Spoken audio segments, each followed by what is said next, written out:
बिस्मिल्लाहिर्रहमानिर्रहीम। नेक्स्ट हमारा टॉपिक है methods of ethernet to access network. Different methods हैं इसके। सबसे पहला मेथड है CSMA-CD, CSMA-CS, दैन CSMA-CR। ये तीनों नेटवर्क जो है वो लैन प्रोटोकॉल, लैन के नेटवर्क के ऊपर इस्तेमाल होते हैं। जैसे कि आपको पता है ईथरनेट जो प्रोटोकॉल है वो लैन का ही है, तो ये तीनों मेथड्स जो है वो लैन पे इस्तेमाल होते हैं। सबसे पहला CSMA-CD। CSMA-CD कोई भी कोलिजन डिटेक्शन हो उसको डिटेक्ट करने के लिए काम आती है। इफ़ स्टेशन ट्रांसमिट डाटा, अगर दो स्टेशन है, दो कंप्यूटर या दो स्टेशन हैं, उन्होंने डाटा एक साथ ही सेंड कर दिया, तो दोनों के आपस में टकराने के जो चांसेस है वो काफ़ी ज़्यादा अकर हो सकती है। तो ये जो अकरेंस का काम है ना, ये जो रिस्क है, ठीक है, ये रिस्क आपका कोलिजन डिटेक्शन पहले ही डिटेक्ट कर लेता है।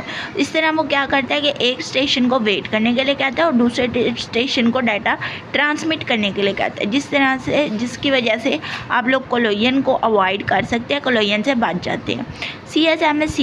CSMA-CS, a node listen to the bus for a specific time before transmitting, waits until the node has completed the transmission. CSMA-CS जो है ना वो आप लोगों का दो नोड्स हैं।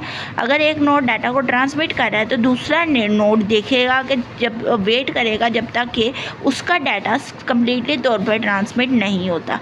CSMA-CS ये आप लोगों का इस मेथड के ऊपर ही चलता है। ये बस को देखेगा, दरमियान की जो वायर है उसको देखेगा और देखेगा कि वो वायर फ्री कब हुई है। जब वो वायर फ्री हो जाएगी तब आप लोगों का ये डाटा ट्रांसमिट करेगा, अदरवाइज तब तक ये वेट ही करेगा। CSMA-CR, it allows multiple devices to talk at the same time, a protocol used to determine priority of devices। अब अगर प्रायोरिटी आ जाती है ना तो उस बेस के ऊपर CSMA-CR आ जाता है। फॉर एग्जांपल अगर इसको हम लोग ब्रीफली देखते हैं आगे।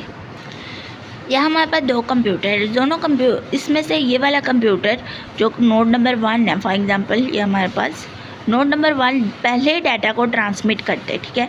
अब नोड नंबर 2 जो कि नोड नंबर 2 है, ये नोड नंबर 2 को वैसे तो वेट करना चाहिए जब तक कि नोड नंबर 1 का डाटा सही तरह फुली ट्रांसमिट नहीं हो जाता। इसको वेट के ऊपर रखना है, ठीक है, इसको वेट के ऊपर रखना है। बट नोड नंबर 2 जो है वो VIP है।